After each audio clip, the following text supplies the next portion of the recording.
United teams, to all the coaches who have made this call tonight. Thank you guys so much for tuning in. It's a really exciting time. Obviously, January is really amazing for the health and fitness industry, and I hope that you guys are just feeling this insane, ridiculous momentum in your businesses and in all of the amazing lives that you will touch and positively impact this year. But it starts now, and that's the thing that's super exciting about this opportunity to be a Beachbody coach, to be the CEO of your own life and of your own business in January, and to be a part of this insane movement and revolution that's happening right here, right now as we speak. So tonight we have an incredible guest speaker, Sheppard. She is a wonderful person, an amazing friend, and somebody who has really figured this business out. So before we get to Jamie and before I adequately introduce her, I wanted to make a couple announcements.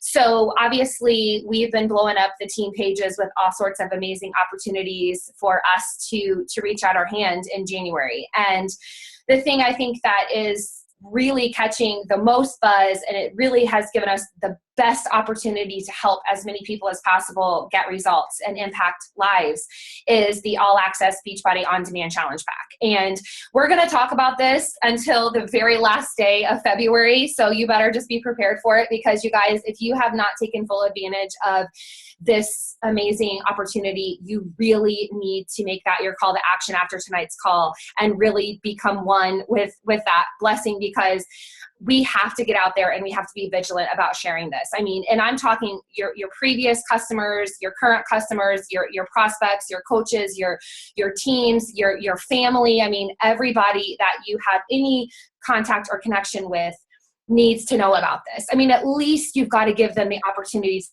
to make a decision, yes or no, one way or the other, okay? Because to have all access to every single Beachbody program that's ever been made, and everyone that's going to be made this year, which we don't even know, but I do know for sure, there's at least 2 fantastic things that are going to be released this year, which is what they've kind of told us from corporate. There's definitely probably going to be something at Summit, and then probably around fall. So there's going to be a couple brand new things that are going to be absolutely worth $199 in and of themselves. So to have all access for a year, to have you as a coach by their side for a year, to guide, inspire, and motivate them, to have access to your challenge groups for a year, and then obviously to throw in Shakeology, throw in the Portion Fix containers, and just throw in the community and the love that we have to offer for our people.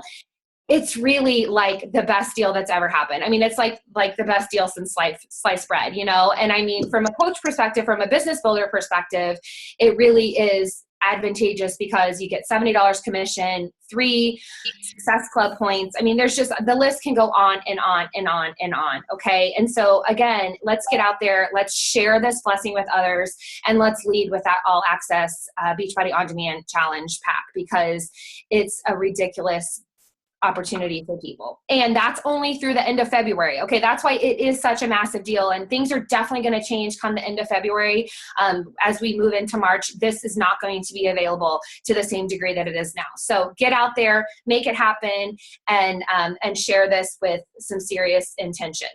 All right, so yesterday marked the day where you could officially sign up for the Team Cup for February. So let's start thinking about Team Cup. That is going to be 5 coaches. I'm not going to go through all of the bits and pieces of Team Cup, because I'm sure you guys can find that information on the team pages. I know it's posted on SoulFit. I know it's posted in FitFighter team pages.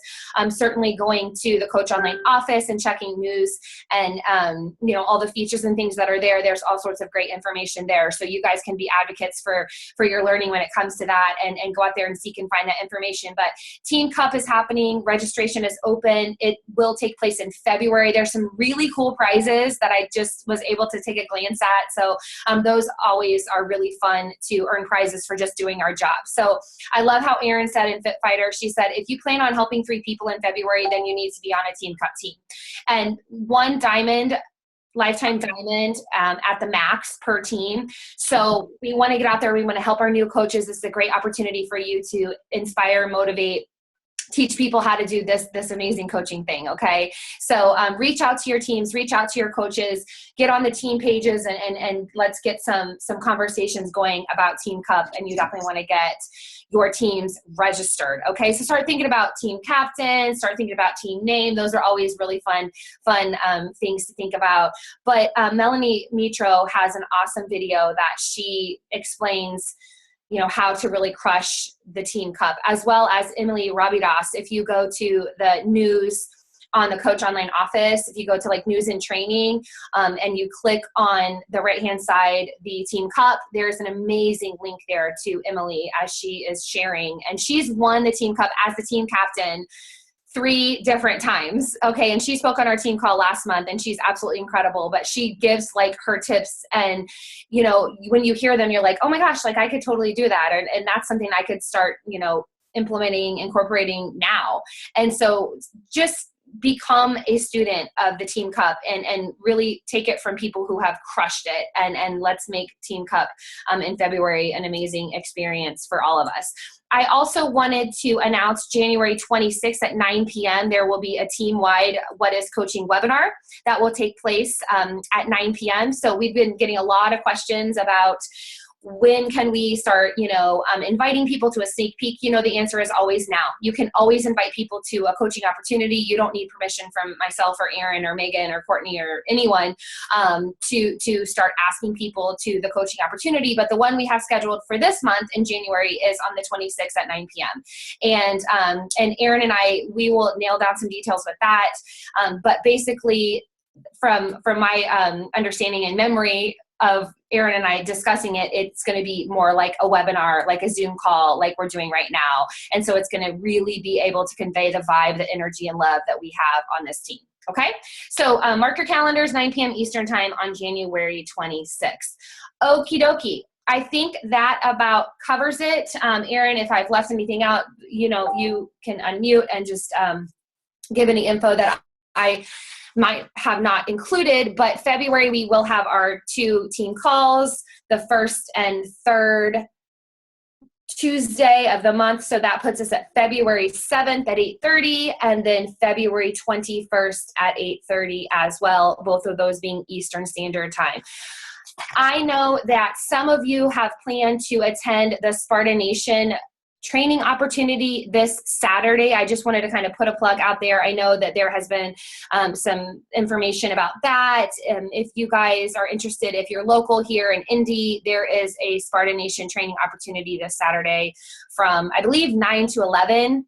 And it's like $10, but basically it'll be a Julie Boris workout, and then there'll be a couple other training presentations from some of the top Sparta Nation coaches.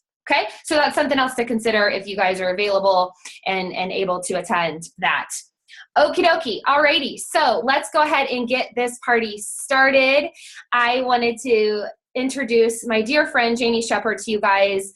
The topic of her call is, are you the turtle or the hare? And this is super cool because the thing about Jamie is first of all, she has built an incredible business, but she has such a genuine, kind heart. And I first met Jamie at the NLC. We met at the NLC, the very first New Leader Conference a couple years ago, and we were on the same team for our little, I don't even know how to describe it. Yeah, we were throwing like darts at balloons, and it was quite hysterical. But of course, we were very competitive and really wanted to win.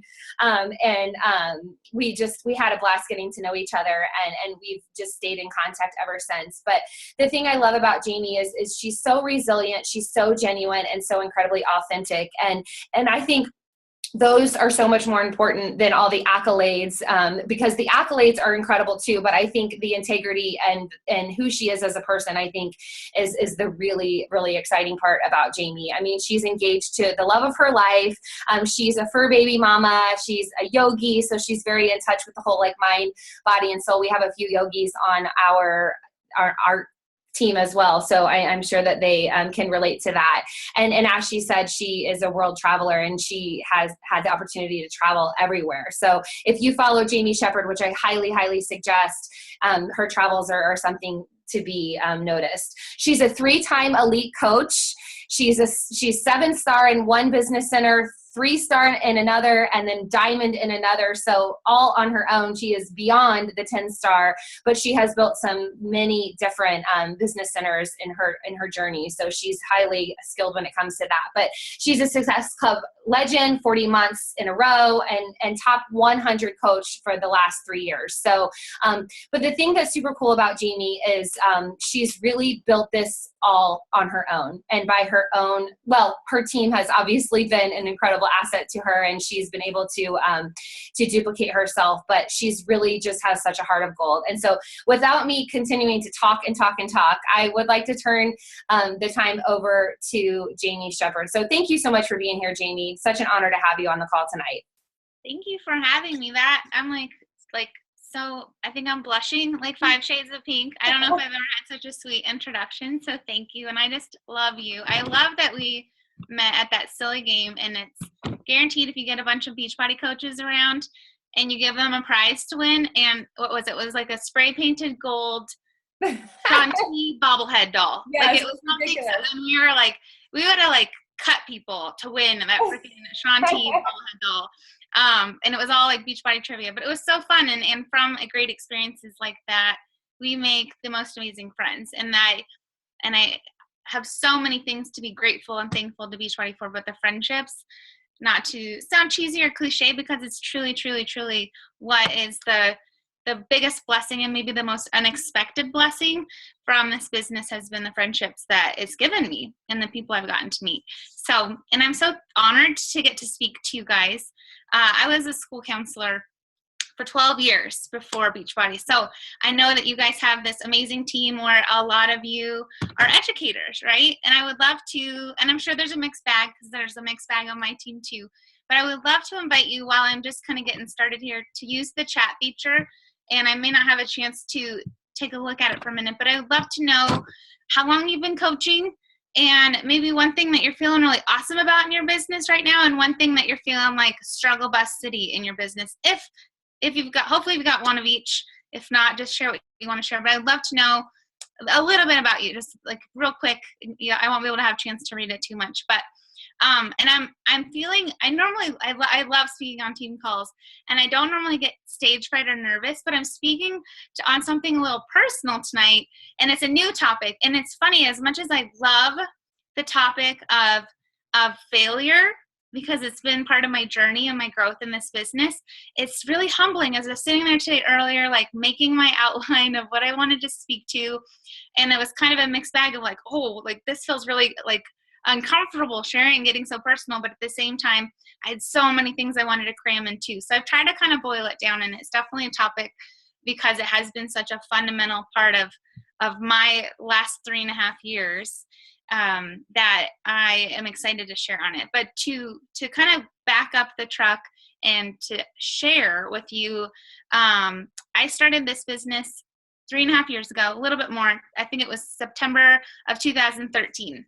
I was going into my 12th year as a school counselor, but I was also, which was a great job. I don't know if you guys have school counselors in your school or you know any, but basically you're in charge of the well-being of every single little body and soul in the school. And because I tend to wear my heart on my sleeve, that was like my first few years out of grad school. That was me driving home from work every Friday crying, because I just like the weight of it was just so heavy. And I know teachers feel the same way, especially if you're working in low-income schools, which was usually where I gravitated to, because I felt like that was the biggest need. So I've definitely always been in a position in my heart where I want to serve and I want to help and I want to give back. But after 12 years of that, and being in my last 3, we're in the lowest, the poorest elementary school in the whole state.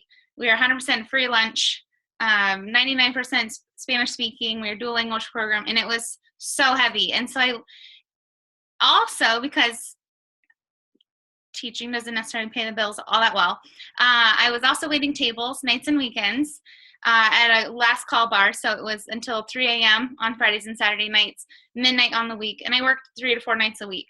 And then I also, because I tend to want to do it all, and I didn't like not having to put my dreams and goals on hold, I also pursued my own yoga teacher certification.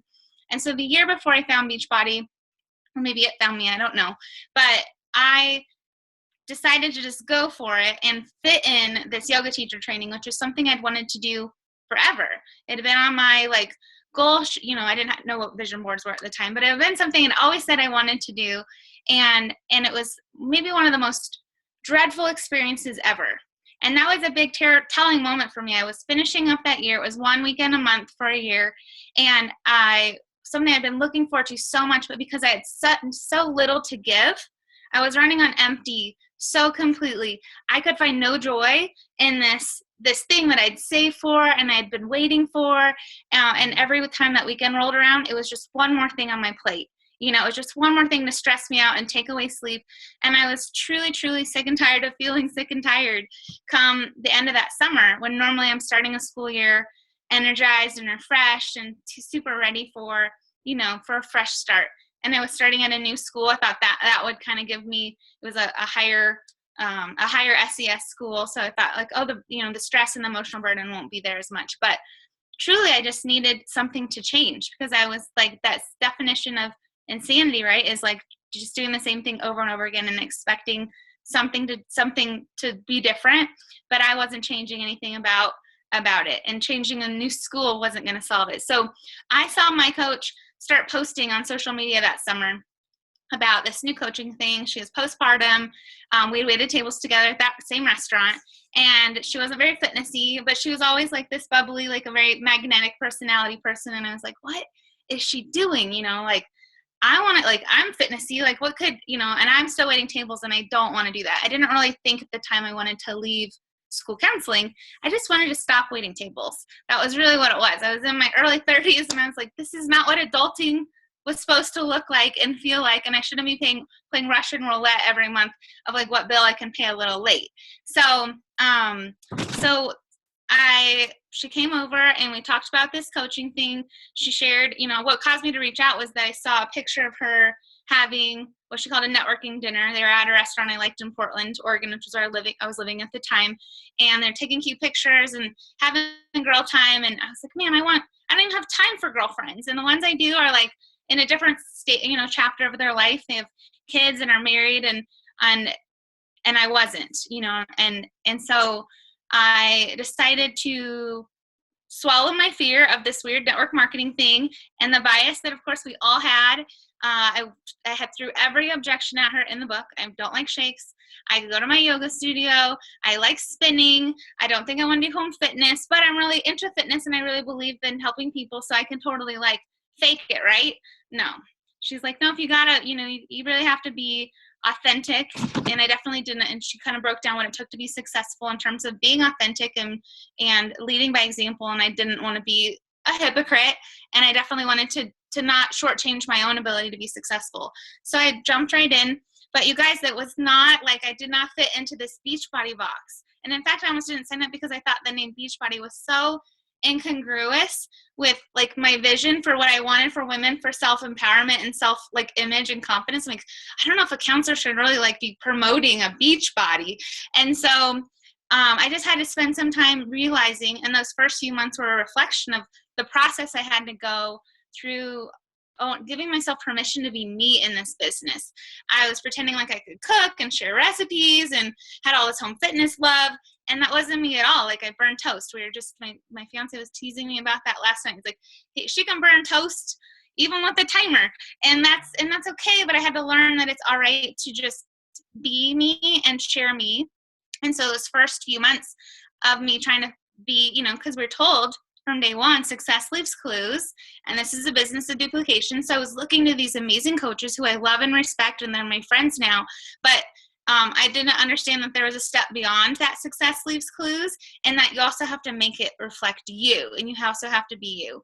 So I started just sharing my love for the outdoors. I was been an outdoors instructor. I also had an extra job every summer as an outdoor leader and a rock climbing instructor and a raft guide and a camp guru. So I started letting that come back into my life. I gave myself permission to go to the gym sometimes and like share that I went to the yoga studio and not keep it as my dirty little secret. And as soon as I was able to do that, I found so much more joy and I was having more fun with that. And lo and behold, shocker alert, I started to grow, and I started to like finding more people that wanted to join me.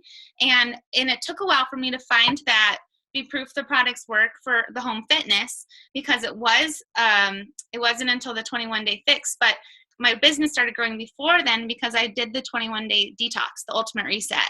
And I realized, like, as much as I'm active and I work out a lot, my nutrition is garbage. And I'm thin because I work out a lot, but I was living off of like beans and rice and chips and salsa and Starbucks lattes. So Shakeology helped change that. And I realized, I'm like, wow, I'm feeling so much better. And I started opening myself up to learning and teaching myself about nutrition, and I realized how shameful my nutrition was. And I realized that, and this is something even through all my years as a yogi, when they're saying like, be in touch with your body and listen to your body. And I was so out of touch with my body, that would make me so infuriated, because I was like, I don't know what my body's telling me. And so I was like, okay, well, I'll give myself this experience. So while I didn't have a testimony or a proof, these results from a fitness program, I had a story and a transformation that took place because I started to tackle what my roadblocks were, which for me was nutrition. And I came out of that detox. I'm in the middle. I just started it a week ago for my 6th time. So you can guess how much I loved the Ultimate Reset. It changed my life. And I believe that everyone should do it. And it also launched my business. I had some friends do that detox with me. I talked them into it. They're interested. I started sharing it on social media about why I was scared and what I was going to do and why it was freaking me out, but why I was going to do it anyways. And I had people join. And from there, that launched a couple of their businesses. And then this momentum started to grow because I found our groove, and I found a voice, and I found a place to like ground myself in this business. Then the 21-day fix came. Shortly after that, I fell in love with the 21-day fix. Anyone love the 21-day fix? Yes. Okay. So the 21-day fix was, for a long time, my soulmate workout. And I think in a lot of ways, like it still is, because it's 30 minutes and it works, and you're done and you're sweating.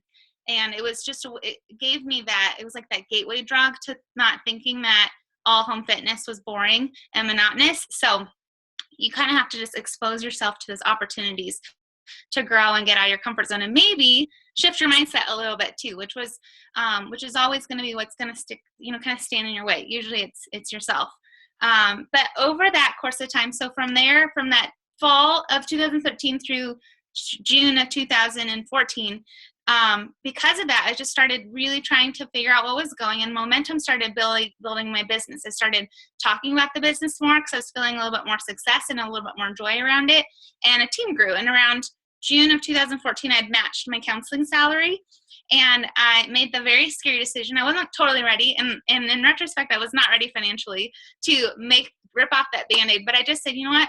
I don't want another year of this. Like, I wasn't happy at that new school, and I just said, why not? Like, I have a master's degree. I can always wait tables. Like, why not just see? And so I did that. And then that kind of became a domino effect of yeses. I moved to San Diego that year because I wasn't in a relationship. I don't have kids. I didn't even have a dog at the time. And then my landlord said, well, we're moving back to Portland, so you're going to need to move at the end of the summer. I'm like, well, I'm going to have to move. Why not? Why not? And so I moved to San Diego, which is where I met my fiance, whose name is also Jamie. So if you hear me reference Jamie, it's not because I'm talking about myself in the third person. We just happen to have the same name, so Jamie squared. And but I also spent that summer, I chaperoned a trip to Costa Rica. I worked at a conference for school counseling in Florida. I spent a lot of time traveling back and forth, and my business grew, and I took it with me everywhere. And then I was like, oh my gosh, this is what I wanted, because I'd always been a traveler. I'd always been I grew up in the Marine Corps, so we moved my whole life. So that was part of my DNA, and I'd always wanted a job that I could take with me anywhere. And I shared that, and I started talking about it. And the more I got excited about my business, the more other people started paying attention. They're like, well, holy heck, what are you doing? Because I want to do this too. And you can really go anywhere, and you're going to, they say your vibe attracts your tribe. So of course I've attracted a lot of teachers and school counselors and helpers, but also people that love to travel and see the world and have kind of that wanderlust spirit too.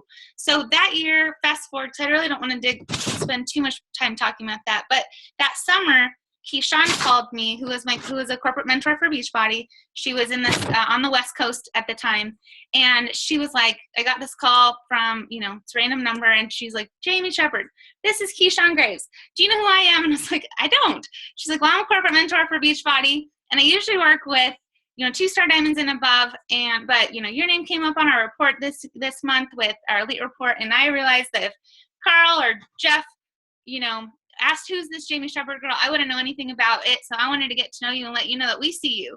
And like, I got off that call and I started crying. Like it was such, Keyshawn knows that she's a dear friend of mine now, but she knows she's part of my why. I really finally, for the first time, 11 months into my business, had a why that made me cry. And it brought forth all this emotional growth and this personal development I'd done that whole first year almost. I'd had a really abusive Marine father, and I had gone through, as part of why I started becoming a school counselor, I'd gone through therapy and counseling my whole life just to try and heal. But it was that full circle moment for me where all of that work and that struggle that I'd gone through meant something, because I could see clearly that the growth that I had fought for that year, it wasn't about my abs, and it wasn't about my thighs and my booty, and of course I want to pursue those goals too.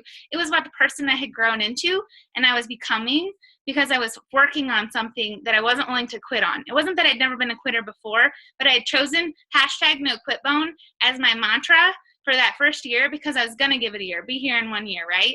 And so I said, there's no way I'm quitting. So no quit bone. I'm not going to quit on this. I'm going to figure this out, even if I struggle and I fail along the way. And so when that call came in, I kind of lost it, because I realized, like, I felt after so much of my life being kind of minimalized and verbally abused and just kind of being made to feel like I didn't matter, I mattered.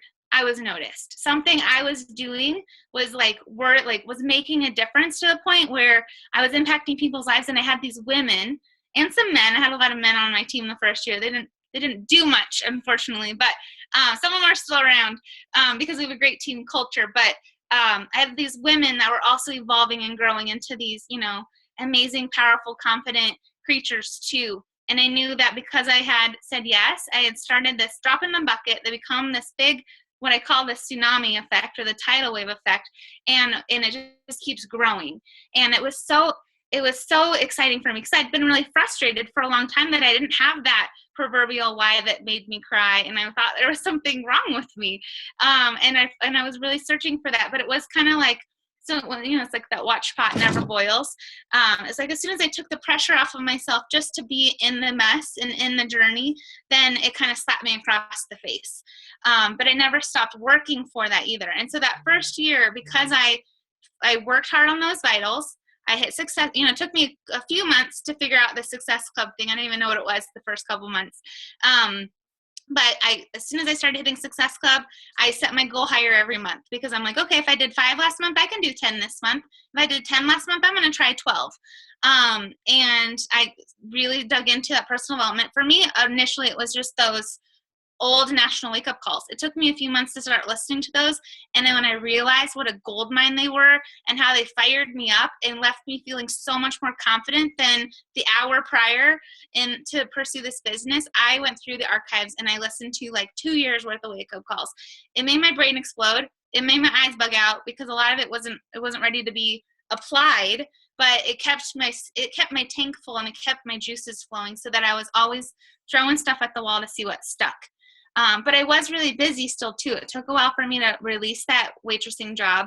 I was still working 60 plus hours a week as a school counselor.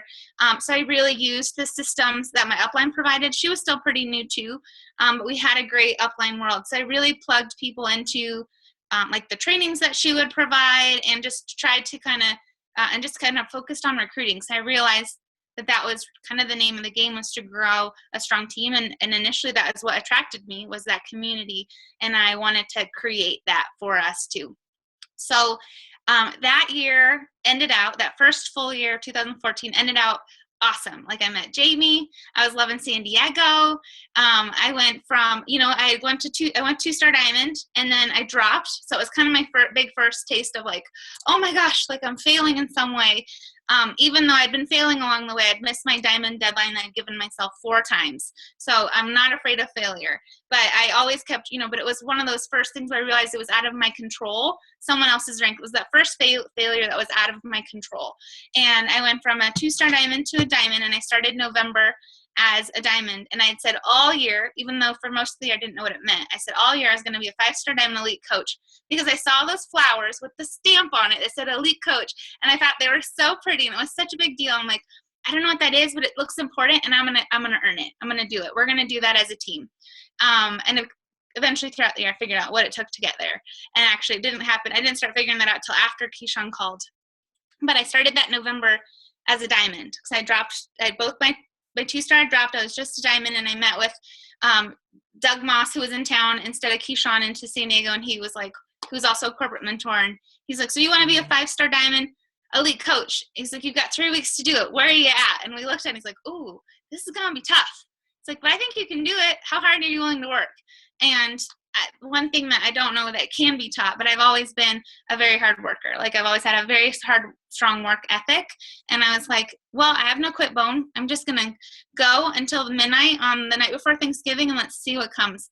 And had one-on-ones and dug deep with my girls. And we ended that year at as a 2014 elite coach, as a 6-star diamond. And that happened in 3 weeks. And that was like, I didn't even know how it happened, but we rallied, we did it, and it was so exciting, and that momentum like carried us into the new year. But then the crumble started to happen. Okay, that January, I was like, start of the year, we're on this high, and I was so excited. And then I realized that one of my diamonds dropped, and then another diamond dropped, and slowly it started just crumbling to the point where I was. And then some other things happened with like my second business center. There's a lot of stuff happening that caused a lot of stress, and it was ultimately, I realized one day I kind of was looking at my back office, and I was like, I think I am the poorest elite coach in this entire like company. Like, I can't even pay my rent right now. And I realized that I had chased a shiny object, which of elite, and I don't regret it. I'm not saying that I don't regret it, but I had chosen rank over income, and I had lost sight kind of along the way of my why, of empowering, of just really feeling empowered and capable, because as this crumble started to happen, what happened was a spiral of my own mindset. I felt embarrassed. I didn't want any other coaches, especially other elite coaches or star diamond coaches or my team, to know that I had lost rank. I saw the income dwindling. I felt angry a little bit, which isn't my normal wheelhouse, but I was starting to kind of feel bitter at the girls that had like stopped trying, and I blamed myself for being a terrible leader. And then I started to kind of panic. I was like, okay, do I have a plan B? Like, what if this means I'm just a failure as a coach? And I had to stop and just hit the skids and realize, like, I have so much to be thankful for. We had this beautiful house. We were living in San Diego. I'd met the love of my life. Was still making a good enough income to live on Beachbody alone in California, which was another like learning experience as I moved down there. And I had created this habit my first full year of gratitude, making a gratitude list every day.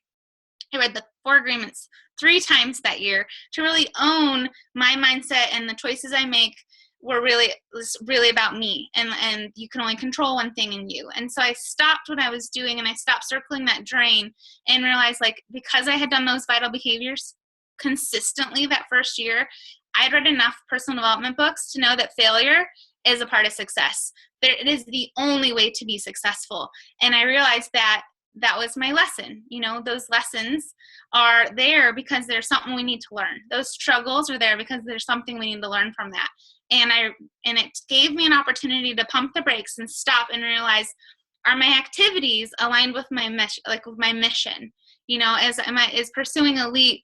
Was that something I want to do? Yeah, it was something I want to do. I chose it fully, but I realized that it wasn't going to be sustainable to get me where I wanted to go. And income was something that I wanted to. I have a lot of grad school and undergrad debt. I had a lot of financial debt, and that was something that has always been. I've been open and honest with myself and my team about. That's something that I'm pursuing. This business is financial freedom. We had that monkey on my back my whole life, and that was something that I see as an opportunity with this. So I had to kind of apologize Some of them were actual conversations. Some of it was just apologize to the universe for pushing my goals on my team.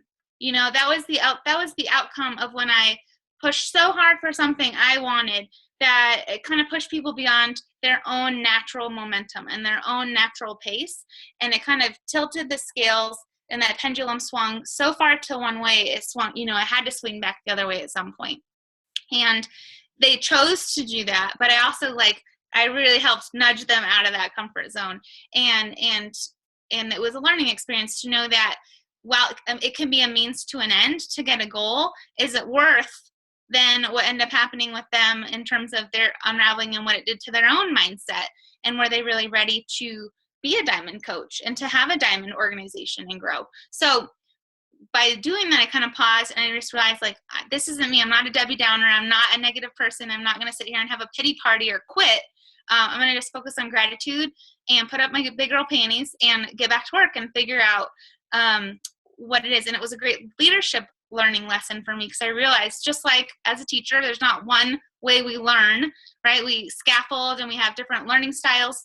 We teach in different ways. You have to coach and mentor in different ways too. Not every coach is going to want what you want. Not every coach is going to have the same why as you want, and they're definitely not going to have the same pace, right? And I was able to scan that chat for just a second, and there's such a wide spectrum in there too.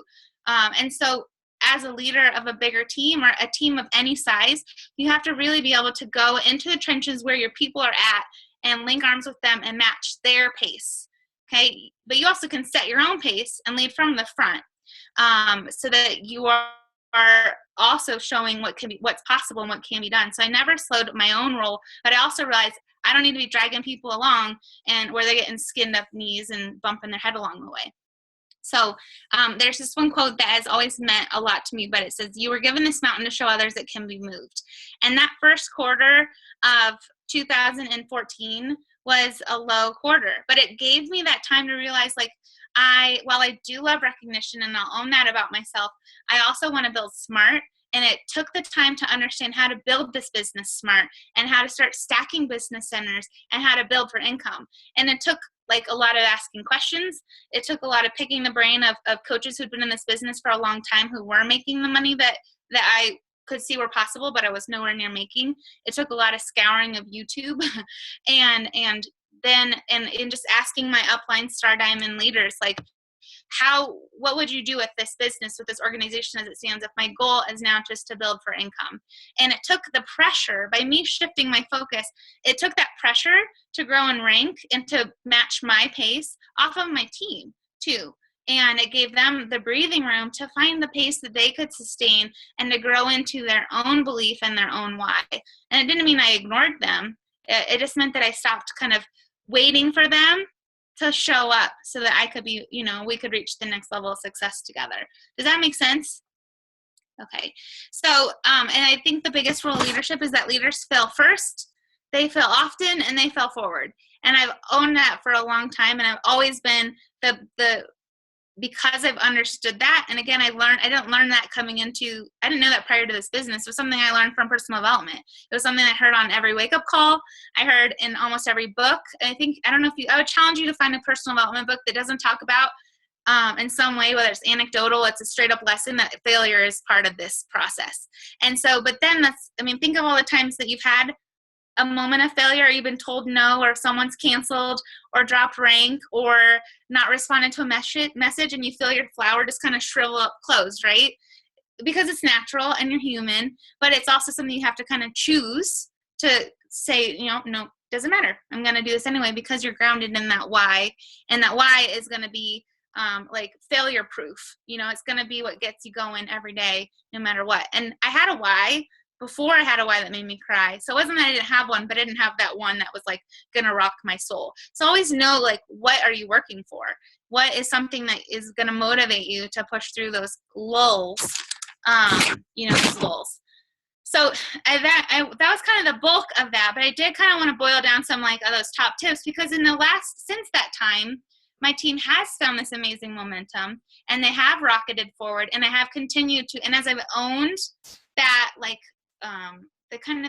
the energy it's not even just an attitude or personality, it's just the energy of like, I'm doing this no matter what, and there's no way other than to fail forward, and nothing's going to stop us. And it's not like I talk about the hustle or being a girl boss every day on my social media, but I do embrace that too. But the more I lead out loud with my team and on social media and even in my challenge groups, the more people have been attracted and come. We found each other, they found me, I found them. It doesn't, the intention is out there, and the universe then responds. It found these amazing business builders and fellow dreamers, and my team is Team Wild Rain, and Team Wild Rain has just continued to grow and grow and grow. And I can pick and choose when I want to push for income and I want to push for rank, because I took that time to start building smart. I've got, Jamie is my fiance, he's a diamond coach, and he's stacked under my second CBC, and my third CBC is stacked under him. So we're like, and this may not, I know a lot of you guys were saying you're relatively new, and that won't make a lot of sense, but just know that there's like this other side of the business beyond the initial getting to Emerald and getting to Success Club. Like, once you kind of establish your foundation and you let that be your no matter what, and that's just a habit, there's this next level that is so much fun in this business because it's one of those things you can control, and you can start to manipulate that trajectory of your own financial success too. We set a goal last year of when we were making, I think it was like $18,000 a month, we would be able to retire Jamie from his full-time job, because he's a para-triathlete and he was training for the Paralympics. And I really wanted, that was my why. That my why shifted, because I wanted to be able to I saw how hard he was working at his full-time job, and then training, getting up early, training at lunch, training after work, and then falling asleep, sitting up at 8 o'clock, and then doing it again. So my why shifted, and I worked hard for that. And now we're both just we moved to Florida partway through that for a job for him, and then now we're in Central Oregon. And we have 2 dogs and a kitty, and now we usually like want to kill each other because we're home and on top of each other all the time. Like, and I'm just like hiding in the bedroom right now because I know that there's all this stuff going on in the other half of the house. So in that time, there's so many lessons, and we hear, there's so many like golden nuggets, but I kind of tried to boil down some, and I want to be mindful of time. So I want to go through this really quick. But I kind of picked some of my top 10 tips that I think have really been consistent of the lessons that I've needed to learn to be able to fail forward and fail through all of that, and to keep rising. The first one is just to be solution focused. I heard this passage recently: problem focused questions yields problem focused answers. So when you're trying to problem solve your business, are you really coming at something with a solution focus? In past jobs I've had, you aren't allowed to bring up a problem unless you had a solution to offer with it. And so I think that's in counseling too, that was really like, we tried to be solution focused. If you're looking at, well, what's wrong with my business or what's wrong with me, you're going to find reasons why, right? So, but if you're looking at identify the problem, but then come up with solutions on how to fix it. For me, I've looked at and I can share this with you guys, I'm sure you have it, but I looked at, Lindsay Matway and Mindy Wender had a 6-figure income checklist that was one of the first little things I saw in my business. And I started looking at that and going, what am I not doing on these lists? And how can I create systems for my team and be a better leader to them? For me, I looked at recognition when I saw my team wasn't growing in volume, or I didn't see leader. I was the only leader that was leading on the team page, or, I was the only one producing diamonds. I started creating recognition systems early on in my business. So I wasn't sitting there frustrated at what my team wasn't doing. I was rewarding and recognizing and looking for the things that I wanted them to do. Because of course, if you're going to recognize volume and you put up a volume board every week, then people are like, oh, that must be important. I want to be on that volume board. How do I, and where your intention goes, the energy flows.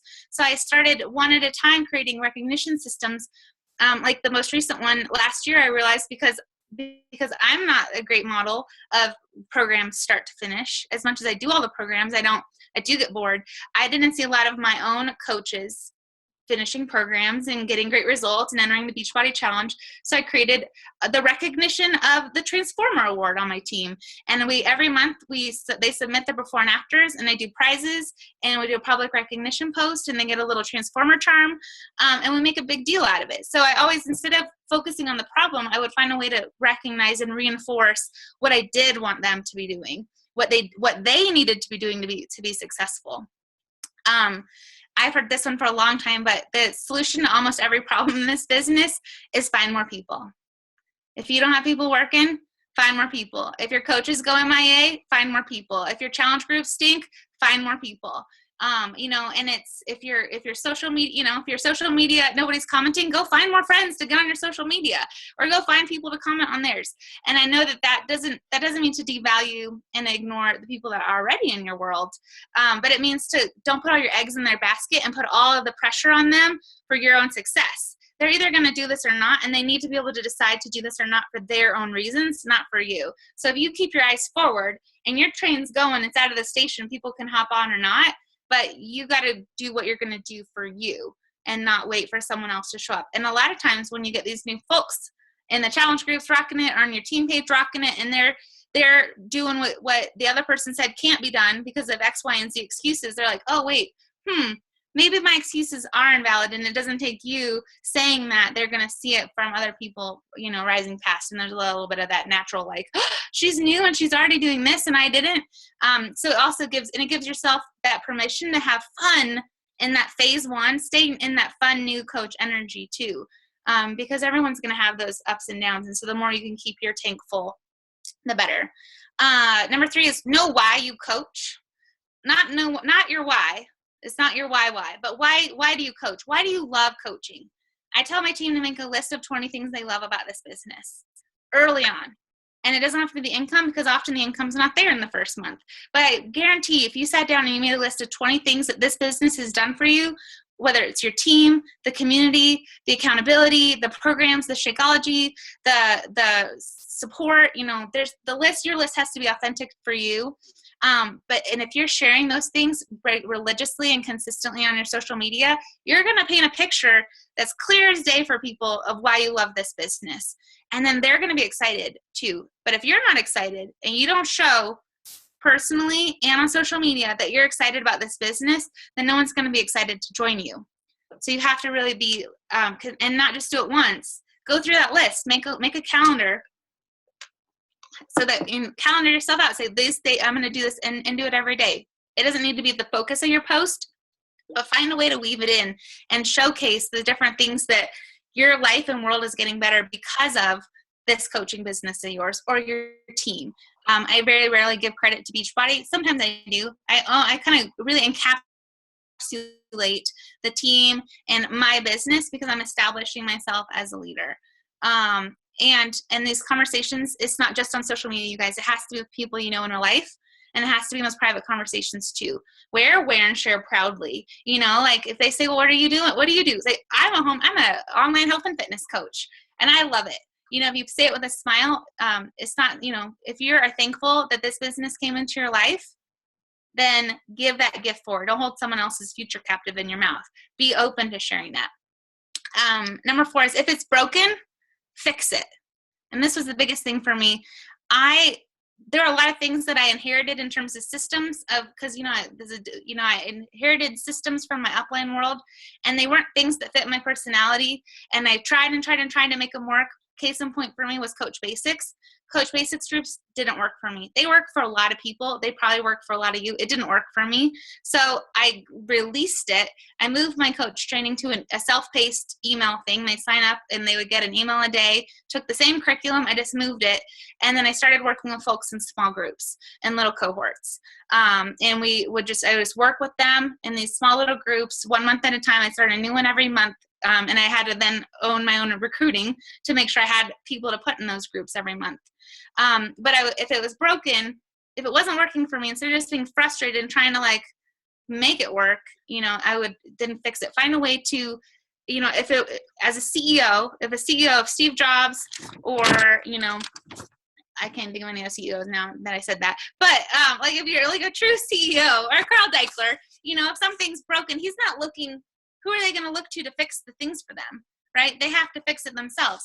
And I know that Carl, in this last year with the election and the slump of the last quarter, because I believe because of the election, like, and just where the state of our country, I know Carl and the other, head honchos, like, they went into solution focus mode. They started getting creative, and who knows if all of these, a lot of the stuff they came up with, it didn't necessarily wasn't all the perfect answer, but they're not going to give up, and they're not looking for someone to come in and fix it for them because they're a CEO. And if we're truly a CEO of our business, you have to find out what's not working for you and be willing to create, to start trying, failing forward to figuring out something that does work for you.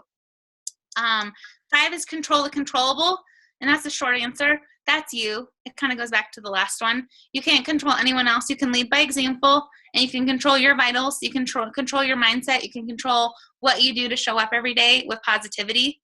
Number 6 is be persistent and consistent to a fault. I have a lot of people we have a large number of people from my high school, because a lot of my first coaches were from my high school, and we went to high school together. And I have a new discount coach who's just kind of blossoming into this amazing leader. And I inherited her from another girl I went to high school with that quit. She was around for a year and quit. And as she's seen this other girl blossom and grow, she wrote me recently, and she's like, Jamie, it's been amazing seeing you help Sarah. Obviously I wasn't the right coach for her, and I could never reach her. I could never help her. And you said the right things that she needed to hear. And I was like, no, I didn't say anything. I've just been here. For 3 years. She knew I wasn't going anywhere. And I just I've always been there with my hand extended, ready to support her. And I gave her the time and the space to figure this out herself. I'm consistent to a fault. And I think that that's the thing, is I'll show up every day no matter what. I've never not posted in 3.5 years. Even though this weekend I had food poisoning and I wanted to die, I still found a way to post one thing, just because I didn't want to go completely MIA, because I don't ever want someone to say, is Jamie still doing that coaching thing?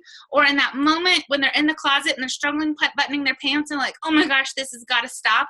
I know who I'll talk to. I'll talk to Jamie. But if you go MIA, then who are they going to, there's going to be another beach party coach they can talk to, guaranteed. Most people know at least one, and that isn't a way to say that isn't a way to something. I don't say that to discourage you. It's just a reality. But if you're present and you're consistent and you make sure you're continuing to extend that hand, give them a reason to pick you. And I think that persistency and consistency is literally the name of the game. I don't do anything different than I did 3 years ago. I just have been doing it a lot longer, and not as long as, as Aaron and Erica. So number 7 is grow that rhino skin. You got to have rhino skin in this business. You have to have that thick skin to be okay hearing no. You have to be open to hearing no, and you have to just kind of give that zero fox given, I used to have the mug that broke that mug, but you really do have to just not care, and to be so grounded in what you do love about this, that you're not going to have a lot of haters, hopefully, especially if you're sharing a lot of positivity, but there are going to be people who judge and who don't want to join you, who read your message and don't respond, who quit without telling you why. I had a girl who we were getting along great. She was a new contact. She was all ready to sign up just last week.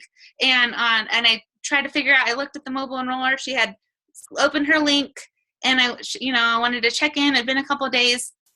I couldn't find her on Facebook. I was like, that's weird. And so I thought maybe she just deactivated her account, but on a hunch, I looked through Jamie's Facebook, and she had just blocked me. I'm sure she probably found someone else. And those kind of things don't happen often, but people do weird things, especially with this cyber world. You can get away with not having to be kind sometimes. And I'm like, well, rather than just telling me that maybe she wanted to go with someone else or had changed her mind, she just thought blocking me was the best solution. And of course that kind of was like, oh, that kind of sucks. Why would she do that? But then I realized, I've got rhino skin. She's not my tribe. And that was what Jamie told me. She's like, she's not your tribe. She saved you a long headache by doing that now and not a year from now. Number 8 is be available. So build that team culture while you're available. Set boundaries for your time. Okay. Set boundaries with your business. Schedule your priorities. Don't schedule your business around schedule your priorities and let the business fill in the cracks, but also be available. Find ways to connect with your people. Know their personality types. If they are motivated by recognition, then make sure you're finding ways to recognize them. If they're motivated by fun, but you know they're not like hitting Success Club and recruiting, then they're probably feeling like a failure. So find other ways to make this fun for them. If they are motivated by like making the world a better place and the Mother Teresa or the Pearl personality, which is largely what I am, like find a way to make this service oriented and connect those business goals with a helping heart. But be available in terms of being present with your team. Do team calls. I do one-on-one calls I open up one-on-one calls 1 week a month, every month. Not everyone jumps on, and I'm not going to go chase people, but I give my time. I give some of them my time, and it changes every month how much time I can give, but I make myself available. And I think that's important to building a culture of people that feel, this business it's like the people will forget what they told you, but they'll never forget how you made them feel. Like my goal is to make people feel that no matter how big we are as a team or how busy I am or successful in their eyes, that I'm still just Jamie. I'm still approachable. I still have pimples and make stupid jokes and, have bedhead half the time. So, but I also have to show them that too and open myself up so they can see that I'm just normal. Number 9 is fill your cup, immerse yourself in personal development, whatever it is. Like even just today I ended up on this like weird playlist of TED Talks, and that was just playing while I was off doing stuff with my dogs.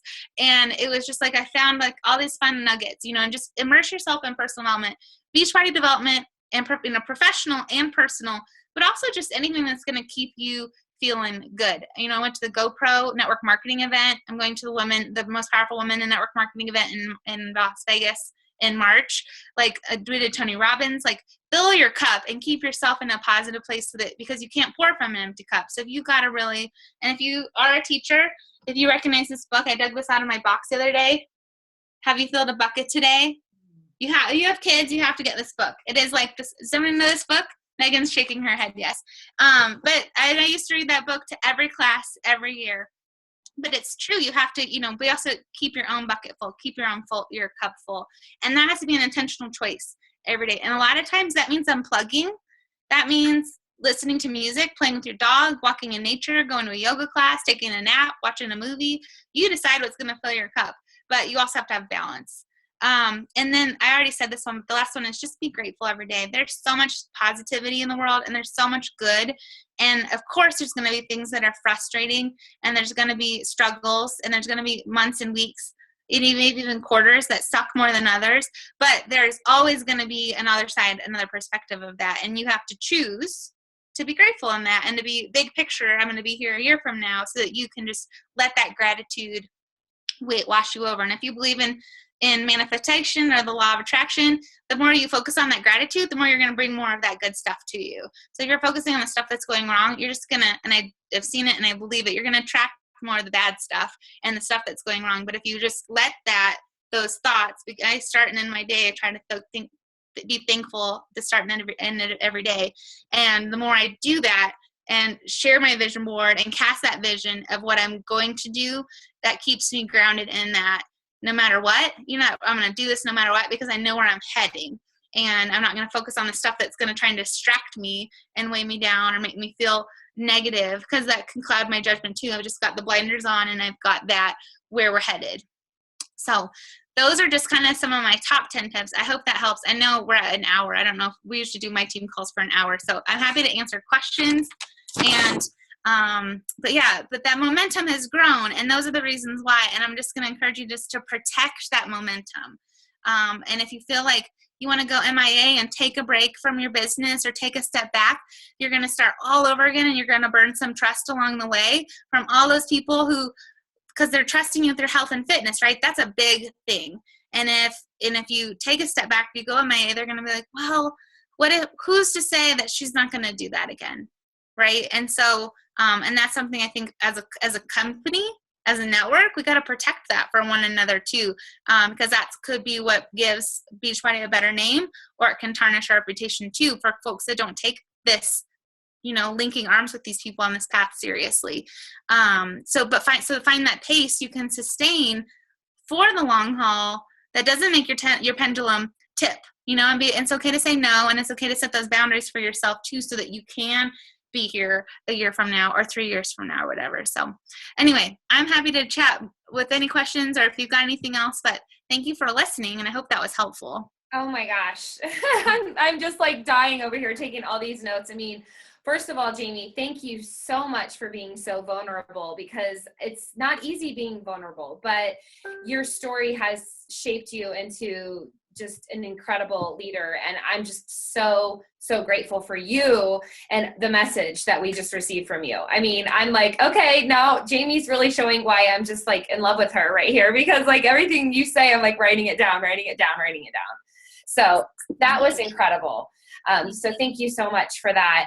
If anybody has any questions, feel free to unmute yourself. I did go look through the chat section, and I didn't really see any questions per se, other than just some kind of like intros and some of the things that you guys have been struggling with. And I really think Jamie hit on a lot of these things. I mean, I really do. I think she covered like something for everybody. I mean, whether you're brand new to this business and you're still like bright-eyed and bushy-tailed and ready to like immerse yourself in everything. I mean, the wake-up calls, that's a fantastic tangible thing. And I know Aaron's talked about that a lot of times, but going back through the archive, those calls are golden. And I was just like in complete shock when they released the summit presentations, because those are fantastic as well. But you guys, the resources are abundant and endless, and they're there at your fingertips, and you've got to tap into them. And if you don't tap into them and activate them, then you're really doing yourself a disservice. So Tony Robbins said at his event that was like struck me so hard. He's like, it's not a lack of resources, it's a lack of resourcefulness that gets people. And I was like, like that's so true. Like it just, and that just rings in my head again and again. Anytime I'm like, I don't know what. And I'm like, well, we always have this thing called Google. But he just said that, and it sounds so true to me. I'm writing that down here. It's not a lack of resources, it's a lack of resourcefulness. Well, let me say something too. Hi, Jamie. Thank you so much, girlfriend. I mean, like nugget after nugget after nugget, right? Well, and what I take away from all of this, putting it all together, is I hear someone in you that was fully committed no matter what. You know, you had everything, so to speak, from like I'm naturally a pessimist that I have to fight like every single day. You had everything stacked against you. Let's just say that, things weren't easy, from just the job to the stress, to the hours, to the second job, to, everything. And then all the movement, like everything, but you were just 100% committed, because there was something there telling you that fighting for this was worth it. And so I find that to be just, and it's inspired everything. Your commitment level was just, it seems like it was 100% the entire time, and it has been since you started. You're an all-in person. You're not a quitter. You finish what you started, and you're just getting started. That's the coolest part of all of this. I feel like every day is a new beginning, right? But that's what I hear from you, is that, when it came to PD, you're committed. When it came to your daily activity, you were committed. When it came to overcoming obstacles, you were committed. And I think that's something that we all have inside of us. And sometimes we let fear push that down, and it allows the excuses to come up. But I love that you shared all of this with us tonight, because you were very real and very vulnerable. But you showed us what commitment, being truly committed to finishing what you've started, will bring to you, and how it will allow you to just spread those wings and impact so many people. So I really appreciate you sharing failure, but from that other angle of how it leads to success if you don't stop. Yeah. So thank you, my friends. You're so welcome. Thanks for having me, you guys. Mm-hmm. So good. Well, I think that will about wrap it up, you guys. I mean, thank you so much, Jamie, for your time tonight. Thank you for everybody who was able to make this call live. Thank you to everybody who's going to watch the recording. I know I want to watch the recording too, because Jamie was dropping some serious bombs on us tonight in all good ways. So just a blessing having you on and learning from you and with you, and to be on this journey with you, Jamie. So thanks, everybody, and have a good night. And show Jamie some love on social media. I would really appreciate that. Thanks, guys. Bye. Thanks for having me. Mwah.